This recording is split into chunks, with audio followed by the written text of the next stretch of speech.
नमस्कार विद्यार्थी मित्रांनो, मी श्रावण पवार. आपलं सगळ्यांचं मी पुन्हा एकदा आपल्या डिझाइन ऑफ स्टील स्ट्रक्चर या सब्जेक्टच्या व्हिडिओ लेक्चर सिरीजमध्ये मनापासून स्वागत करतो. मित्रांनो, प्रिव्हियस लेक्चरमध्ये आपण डिझाइन ऑफ स्टील स्ट्रक्चरचा ॲक्च्युअलमध्ये असणारा जो सिलेबस आहे तो सिलेबस आपण डिस्कस केला. एक्झाम स्कीम आपण मागच्या लेक्चरमध्ये डिस्कस केली. आजच्या ह्या व्हिडिओ लेक्चरमध्ये आपण ॲक्च्युअल सिलेबसला सुरुवात करणार आहोत. या अगोदर आपण ॲनालिसिस जो स्ट्रक्चरल ॲनालिसिस नावाचा सब्जेक्ट आहे तो आपण कंप्लीट केला होता. खूप साऱ्या विद्यार्थ्यांनी तो कोर्स परचेस केलेला आणि त्याचा त्यांना खूप चांगल्या पद्धतीने फायदा सुद्धा झालेला आहे. तर त्याचप्रमाणे आता आपण हा सब्जेक्ट सुरू करतोय डिझाइन ऑफ स्टील स्ट्रक्चर. या सब्जेक्टमध्ये सुद्धा तुम्हाला खूप चांगल्या पद्धतीचे मार्क्स मिळतील अशी मी आशा करतो आणि त्या पद्धतीनेच आपण हा सिलेबस डिझाईन केलेला आहे. मग आता युनिट नंबर 1ला आपण आज सुरुवात करणार आहोत, ज्याचं नाव आहे इंट्रोडक्शन ऑफ स्टील स्ट्रक्चर किंवा तुम्ही त्याला म्हणू शकतात fundamental of steel structure. So यामध्ये बेसिकली स्टील स्ट्रक्चर असतं काय, डिफरंट टाइप्स ऑफ स्टील स्ट्रक्चरचे जे सेक्शन्स असतात त्याबद्दल आपण माहिती करून घेणार आहोत. रिअल लाईफमध्ये कोणकोणत्या ठिकाणी आपण स्टील स्ट्रक्चर बघतो त्याबद्दल आपण माहिती करून घेणार आहोत. स्टील बेसिकली स्टीलचं कंपोजिशन काय आहे, त्याच्या मेकॅनिकल प्रॉपर्टी, त्याच्या physical property, type of steel base on the carbon content, base on the purpose म्हणजे बेस ऑन द फंक्शन, ते आपण डिस्कस करून घेणार आहोत. त्यासोबतच design philosophy as per the Indian standard code 800/2007 याबद्दल पण आपण ह्या लेक्चरमध्ये डिस्कस करणार आहोत. तर चला आता आपण डायरेक्टली सुरुवात करूया युनिट नंबर 1ला, ज्याचं नाव आहे introduction to design of steel structure किंवा बेसिकली तुम्ही याला म्हणू शकतात फंडामेंटल ऑफ स्टील स्ट्रक्चर. तर मित्रांनो, एक गोष्ट सब्जेक्ट सुरू होण्याच्या अगोदर मी तुम्हाला एक गोष्ट इथं क्लिअर करतो. हा जो सब्जेक्ट आहे हा डिझाईनचा सब्जेक्ट आहे. डिझाईन करणं म्हणजे काय की एक्सटर्नली जो लोड येणार आहे स्ट्रक्चरवरती त्या लोडला बिअर करण्यासाठी, त्याला सपोर्ट करण्यासाठी जो मेंबर तुम्ही यूज करणार आहात स्टील मेंबर, त्याचे डायमेन्शन्स काय असले पाहिजे. ओके, त्याची लेंथ काय असेल, विड्थ काय असेल, त्याचा क्रॉस सेक्शनल एरिया किती असेल, या सगळ्या गोष्टींचं किंवा तो कोणत्या ग्रेडपासून बनलेला असेल या गोष्टींची डिटेलिंग म्हणजेच असते डिझाईन. तर डिझाईन सब्जेक्टमध्ये आपल्याला कोड जो आहे तो कोड आपण अलाउड असतो एक्झाममध्ये, तो कोड आपण वापरू शकतो. तर हा कोड लक्षात घ्या, अतिशय महत्त्वाचा कोड आहे. सो ज्यावेळेस आपण स्टील स्ट्रक्चर डिझाईन करत असतो तर त्यावेळेस आपल्याला इंडियन स्टँडर्ड कोड 800/2007 याचा यूज करावा लागत असतो. So IS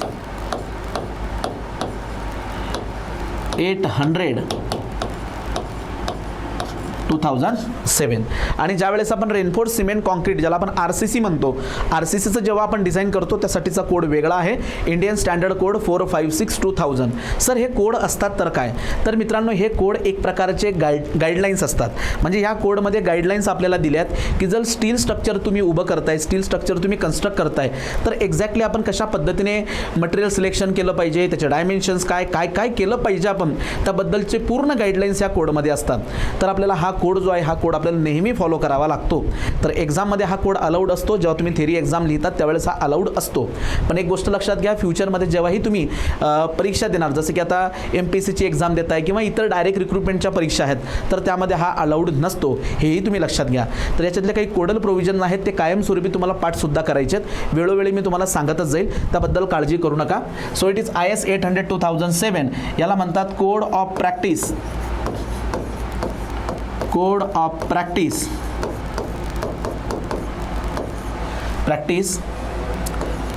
code of practice for steel structure design किंवा for design of steel structure. Design of steel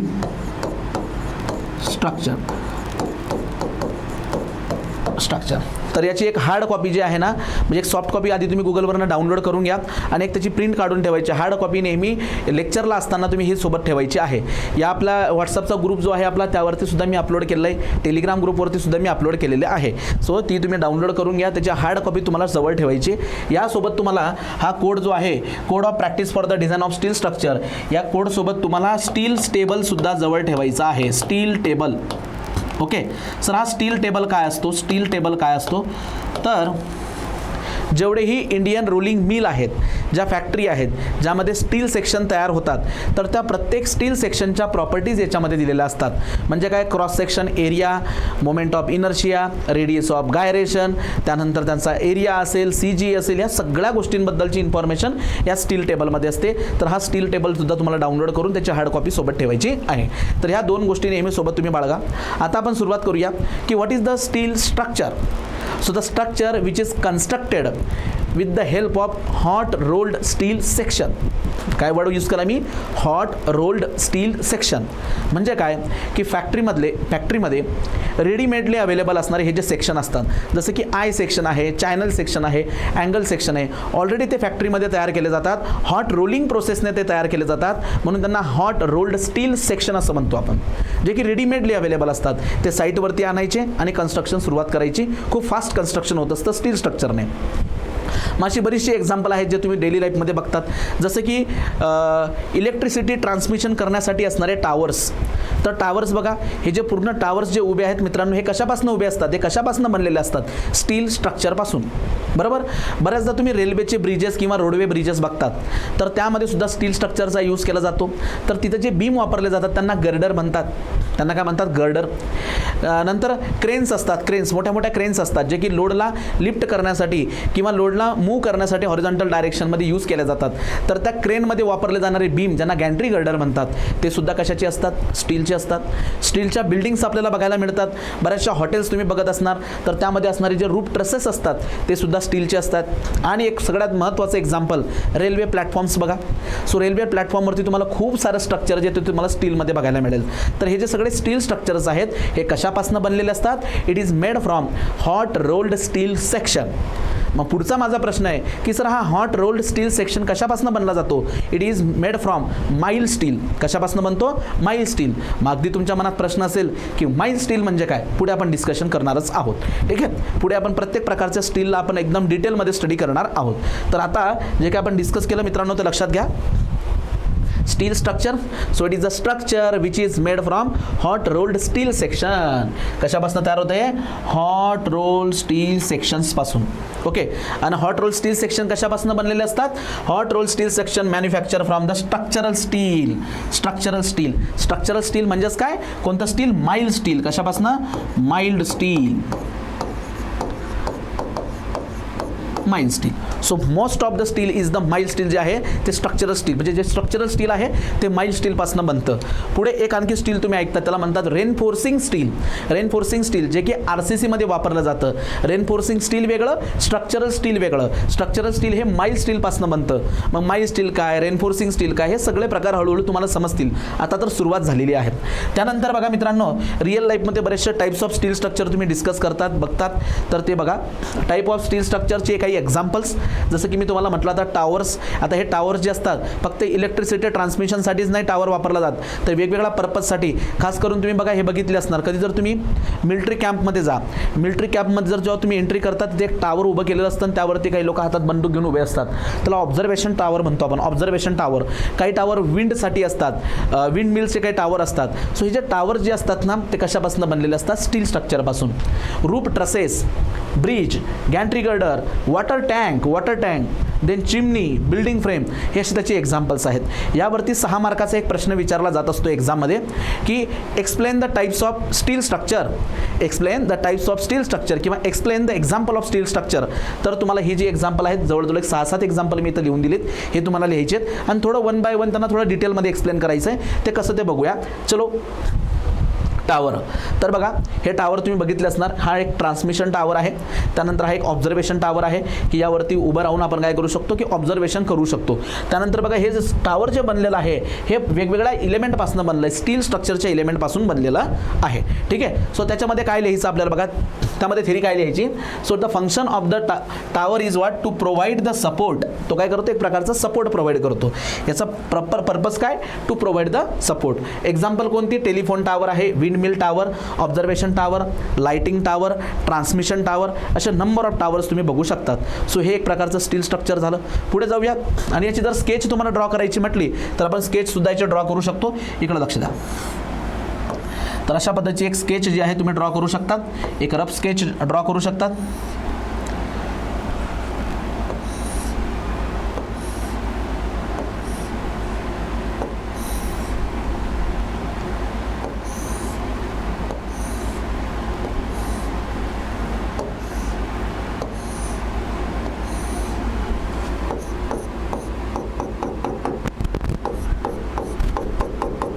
okay. अशी एक स्केच तुम्ही ड्रॉ करू शकता. चलो नेक्स्ट आहे रूफ ट्रसेस. रूफ ट्रस बघा या घरावरती तुम्ही बघू शकतात. यावरती काय तयार केलं, हे इट इज नोन ॲज अ रूप ट्रस. हा जो काही पोर्शन आहे, हा पोर्शन याला म्हटला तर रूप ट्रस. बेसिकली याला कुठे यूज केलं जातं, ॲज अ रूप किंवा ॲज अ स्लॅब म्हणून आपण त्याला वापरतो. रूप ट्रसचं हे स्ट्रक्चर एक प्रकारचं इन्क्लोजर आपल्याला फॉर्म करून देतं, क्लोजिंग आपल्याला फॉर्म करून देतं रूप स्ट्रक्चर. अशा स्ट्रक्चर तुम्ही बघितले असणार. मी म्हटलं मागे तुम्हाला की रेल्वेचे प्लॅटफॉर्म्समध्ये तुम्ही बघू शकतात, बऱ्याचशा हॉटेल्समध्ये बघू शकतात किंवा मार्केट यार्डमध्ये मोठे मोठे शेड असतात, तिथे सुद्धा तुम्ही हे रूप ट्रसेस बघू शकतात. ठीक आहे, एक प्रकारचा स्लोप, एक प्रकारचा आपल्याला काय स्लॅब म्हणजे एक रूप देतात आपल्याला ते रूप. आणि यावरती तुम्ही वरतून शीट ठेवू शकतात, पत्रा ठेवू शकतात, GI शीट, ॲस्बेस्टॉस शीट जे आहे ते वरतून तुम्ही ठेवू शकता. सो हा झाला एक रूप ट्रस. तो सुद्धा स्टीलपासून बनलेला असतो. So the function of truss is what, to provide the enclosure. It provides enclosure. पुढे, roof truss are use when the span is very large. एक लक्षात घ्या, स्पॅन म्हणजे काय, दोन सपोर्टमध्ये असणारं डिस्टन्स बिटवीन टू सपोर्ट्स. जर ते सपोर्ट कमी असेल आपण बीम यूज करत असतो, ते सपोर्ट जर का जास्त असेल आपण गर्डर वापरतो. आणि गर्डर जे आहे जनरली त्याची रेंज असते 20 मीटरपासून 100 मीटर. 20 मीटरपासून 100 मीटरमध्ये आपण गर्डर यूज करतो. पण 100 मीटरपेक्षा जास्त स्पॅन असेल तर आपण रूप ट्रसेस वापरत असतो आणि त्याचे रूप ट्रसेस असतात. आता जी स्केच तुम्हाला दाखवतो बघा मित्रांनो, मी हा रूप ट्रस जो आहे तो असा ड्रॉ करू शकतो आपण. एक बेसिक डायग्राम तुम्हाला दाखवतो रूप ट्रसची. हे बघा, रूप ट्रस.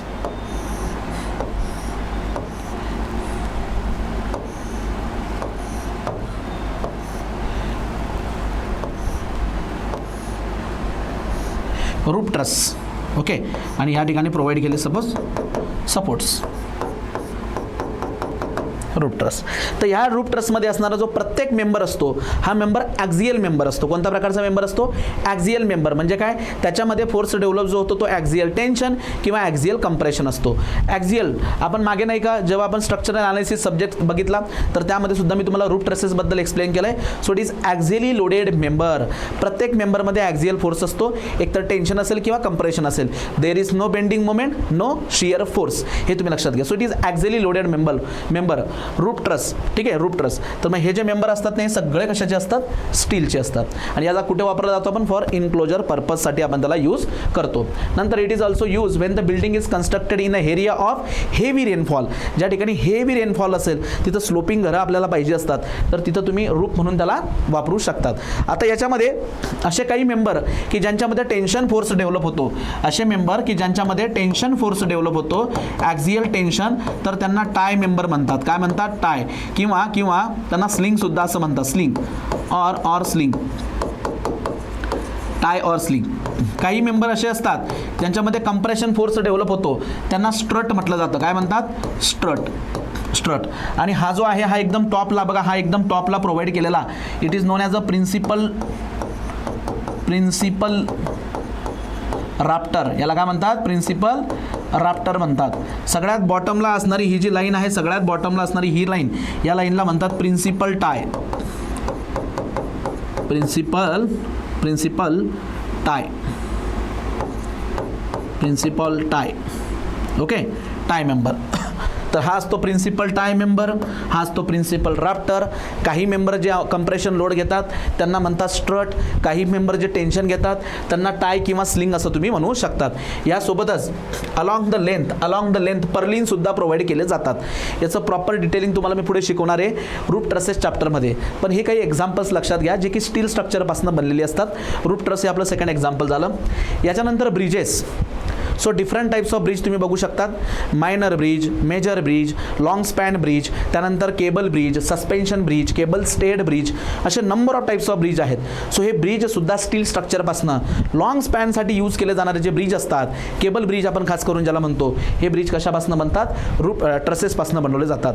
किंवा म्हणजे शेल्टर बाजूने हे बघा हे ट्रसेस आहेत आणि ट्रसेस कशापासून बनतात तर स्टीलपासनं. सो ब्रिज हे सुद्धा एक स्टील स्ट्रक्चरचं एक्झाम्पल आहे. The function of the bridge is to provide a runway. Okay, roadway असेल किंवा रनवे ते आपल्याला प्रोव्हाइड करतात. नंतर द ट्रस और plate girder bridges are commonly use for a small to moderate span. आणि लॉंग स्पॅनसाठी मित्रांनो केबल स्टेड किंवा सस्पेन्शन ब्रिजेस वापरले जातात. तर हे बघा सस्पेन्शन ब्रिजचे एक्झाम्पल आहेत. केबल स्टेड ब्रिज, सस्पेन्शन ब्रिजचे हे एक्झाम्पल आहेत. आता याची जर आपल्याला डायग्राम काढायची म्हटली तर बघा ती अशी दिसते. इकडे लक्ष द्या. हे बघा,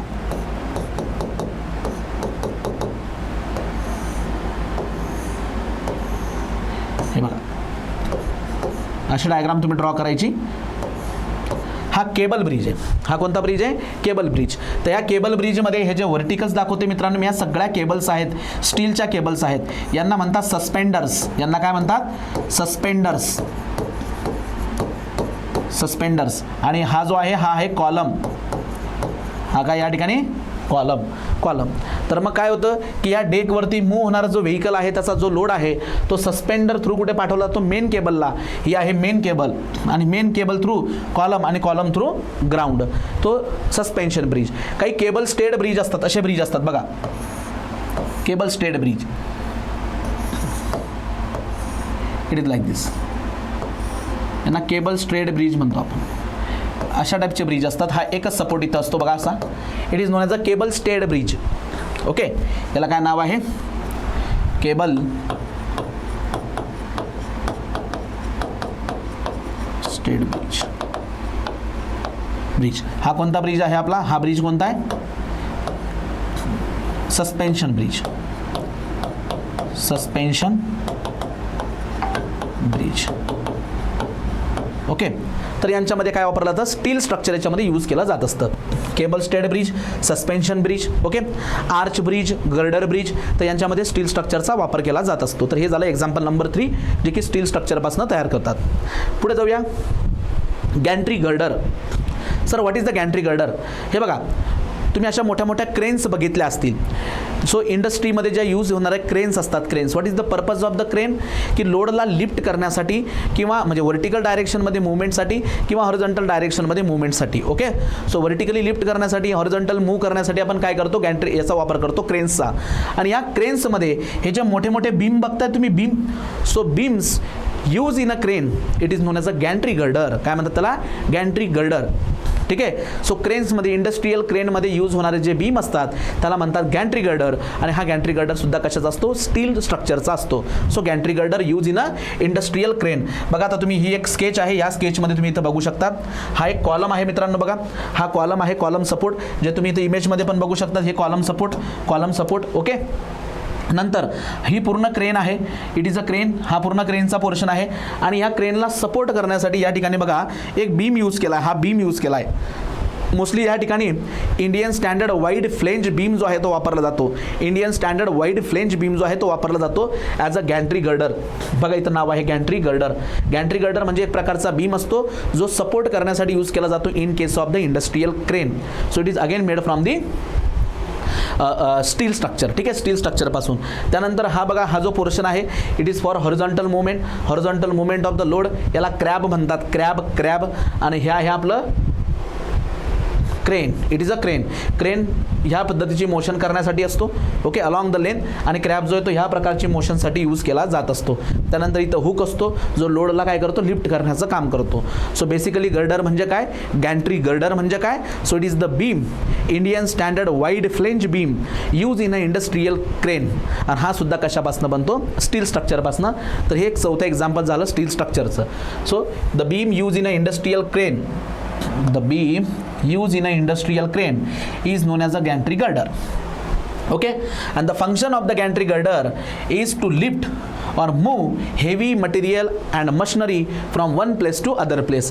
एका प्लेसपासून दुसऱ्या प्लेसपर्यंत आपल्याला हेवी मटेरियल असतील, मशिनरी असतील, यांच्या मोशनसाठी आपण यांचा यूज करत असतो गॅन्ट्री गर्डरचा, क्रेनचा. हे लक्षात घ्या.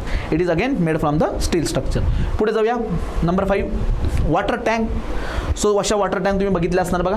वॉटर टँक याला ओव्हरहेड वॉटर टँक म्हणतात. म्हणजे जमिनीपासून जर वरती असतील ओव्हरहेड वॉटर टँक. काही वॉटर टँक जे असतात त्या ग्राउंडवरती असतात.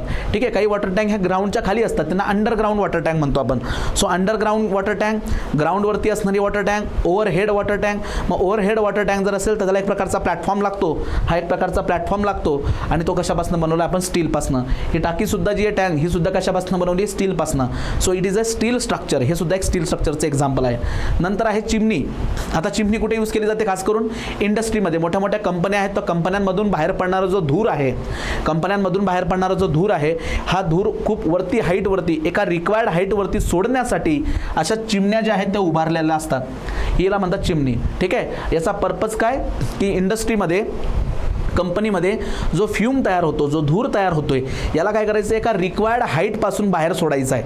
आणि ह्या हाईट ज्या आहेत ह्या कोडमध्ये प्रोव्हाइड केल्या जातात, या गाईडलाईन्स दिल्या जातात की कोणत्या कंपनीचा धूर किती मीटर हाईटवरती बाहेर फेकला गेला पाहिजे, याबद्दल प्रॉपर गाईडलाईन्स दिलेल्या असतात.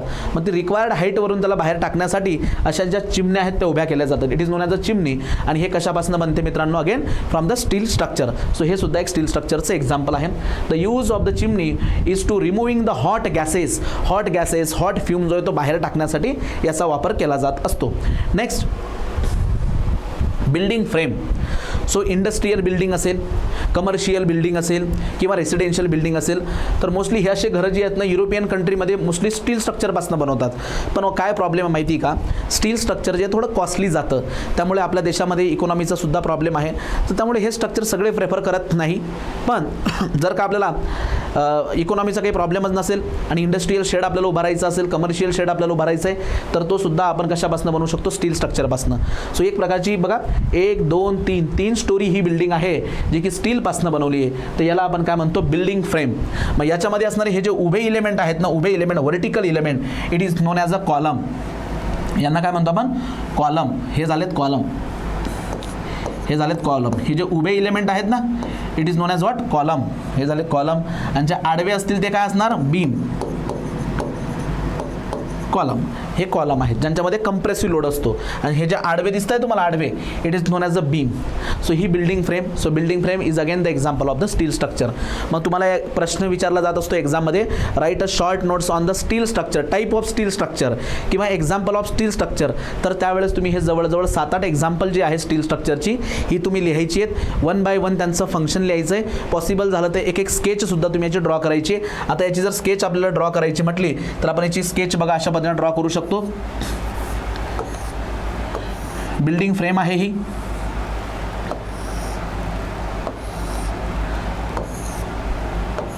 हे बघा अशा पद्धतीने आपण काय करू शकतो,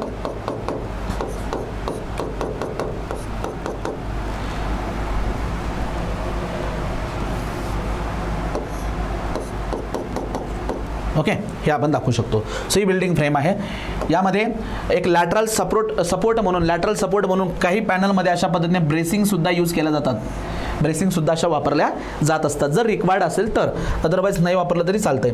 सो ही झाली अशा पद्धतीची एक बिल्डिंग फ्रेम. यामध्ये जे व्हर्टिकल इलेमेंट तुम्ही बघताय, व्हर्टिकल इलेमेंट काय म्हणून ओळखले जात असतात, कॉलम. आणि जे हॉरिझॉन्टल इलेमेंट आहेत मित्रांनो त्यांना काय म्हटलं जातं, बीम. हे तुम्ही लक्षात घ्या. तर अशा पद्धतीने तुम्ही हा याला एक्सप्लेन करू शकता. तर कोणकोणती एक्झाम्पल आपण या ठिकाणी बघितले बघा. सगळ्यात आधी आपण बघितलं टावर. ओके, टावर हे त्याचं एक एक्झाम्पल आहे स्टील स्ट्रक्चरचं. तर हे टावर तुम्ही दाखवू शकतात. Next, roof trusses. याची एक डायग्राम तुम्ही दाखवायची, अशी ही डायग्राम एक स्केच ड्रॉ करायची रूफ ट्रसेसची. नंतर ब्रिज. सो त्यामध्ये suspension bridge, cable stayed bridge असे ब्रिज तुम्ही दाखवू शकतात. Next, gantry girder. So gantry girder is the beam which is use in a industrial crane to support the load, heavy लोडला support करण्यासाठी beam वापरला जातो आणि तो असतो गॅन्ट्री गर्डर. त्यासाठी Indian standard wide flange beam use केला जात असतो. नेक्स्ट, वॉटर टँक आहे. चिमनी बेसिकली कशासाठी यूज केले जातात, to use the chimney for removing the hot gases or hot fume from the industries. ठीक आहे, हे लक्षात घ्या, कंपनीज.